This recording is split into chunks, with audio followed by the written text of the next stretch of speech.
seorang yang tidak mengenal potensi dirinya, maka dia akan cenderung tidak mampu merumuskan masa depan. Sebelum kita lanjutkan, tekan subscribe, nyalakan lonceng notifikasi agar Anda tidak ketinggalan video selanjutnya. Like, comment, and share.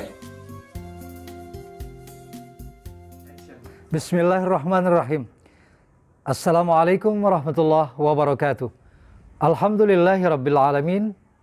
Wassalatu wassalamu ala ashrafil mursalin. Sayyidina wa maulana Muhammadin wa ala alihi wa sahbihi ajma'in, amma ba'du. Saudara-saudara dan adik-adik mahasiswa yang saya hormati, kita bertemu kembali dalam video yang sedikit berbeda dari video sebelumnya. Kali ini kita akan membahas dan merespon bagaimana cara memahami, mengetahui potensi diri masing-masing. Agar kita bisa merumuskan kita akan menjadi apa kemudian hari. Kita tentu mengenal bahwa seseorang yang tidak kenal dengan potensinya, tidak kenal dan tidak mengetahui kecenderungannya atau kemampuan dasarnya, maka kemungkinan dia untuk sukses di masa depan itu agak terganggu dan mungkin cenderung menemui kegagalan. Dan setiap orang adalah makhluk yang diciptakan Tuhan Yang Maha Esa, Allah SWT, dengan potensi masing-masing yang mungkin berbeda dengan orang lain. Karena itu jangan pernah meremehkan diri sendiri, apalagi meremehkan orang lain. Ada pepatah Arab yang mengatakan la tahtakir man dunak falikulli syai'in maziyah. Jangan coba-coba untuk underestimate, meremehkan, menganggap orang lain lebih rendah dari kita. Karena masing-masing kita memiliki potensi diri yang mungkin dengan potensi itu dia bisa menjadi sesuatu.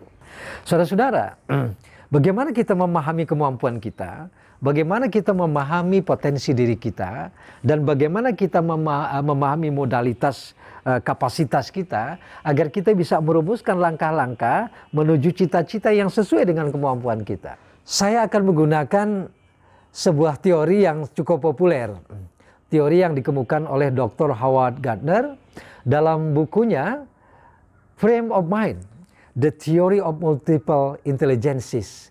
Ada 8 kecerdasan yang kemungkinan dimiliki oleh seseorang, 1, 2, atau 3, atau lebih dari itu. Nah, coba kita lihat kemampuan kita di mana di dalam kerangka 8 kecerdasan Gardner ini. Yang pertama misalnya, saudara-saudara dan adik-adikku mahasiswa yang saya cintai, ada seseorang yang memiliki kemampuan namanya logical mathematical. Logical mathematical adalah ketajaman logikanya. Dia mampu berpikir logis, dia bisa menghafal sesuatu secara logis, dia memiliki kapasitas memori simpan untuk rumus-rumus matematika, dan dia senang dengan ilmu-ilmu yang eksak seperti itu. Tentu kita tahu tidak semua kita senang dengan itu, dan banyak ketika kita misalnya di bangku SMA yang quote in quote bermusuhan dengan mata-mata pelajaran yang berhubungan dengan angka-angka.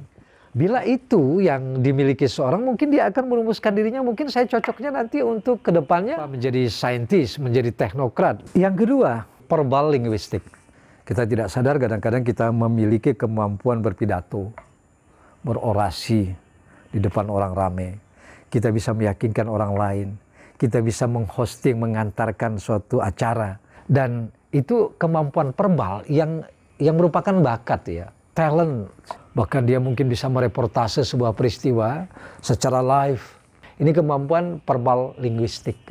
Yang ketiga, Howard Gardner mengatakan bahwa orang juga dibekali dengan potensi musical rhythmic. Ada orang yang bisa bernyanyi atau bisa bernyanyi sekaligus memainkan alat instrumen musikal. Ketika dia bernyanyi, dia bisa memadukan harmoni antara instrumen alat musik dengan suaranya. Tetapi jangan coba-coba. Ada juga yang tidak bisa menyanyi, apalagi memainkan alat musik. Karena tidak semua orang memiliki bakat ini. Dan yang terakhir, nomor 4 adalah kemampuan bodily kinesthetic. Body, jasad, fisik, ya, postur kita, Dan kinestetik adalah gerakan-gerakan yang sesuai dengan tubuh kita. Misalnya seorang aktor ketika dia memerankan tokoh tertentu atau dalam situasi tertentu dia menangis, tertawa, tampak wajar karena memang antara kemampuan aktingnya atau gerakan tubuhnya sesuai dan indah. Atau seorang balerina yang ketika dia menggerakkan kakinya dengan sebelah kaki, dia kelihatan wajar, normal.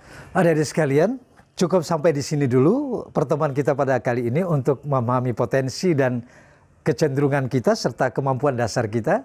Pendapat Hewan Gardner yang 4 lagi akan kita diskusikan nanti pada video berikutnya. Terima kasih, mudah-mudahan ini bermanfaat. Ayo dari sekarang kita coba kenal kemampuan kita.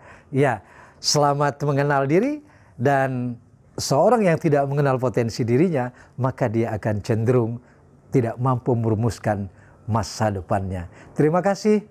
Kita bertemu pada lain kesempatan. Assalamualaikum warahmatullahi wabarakatuh.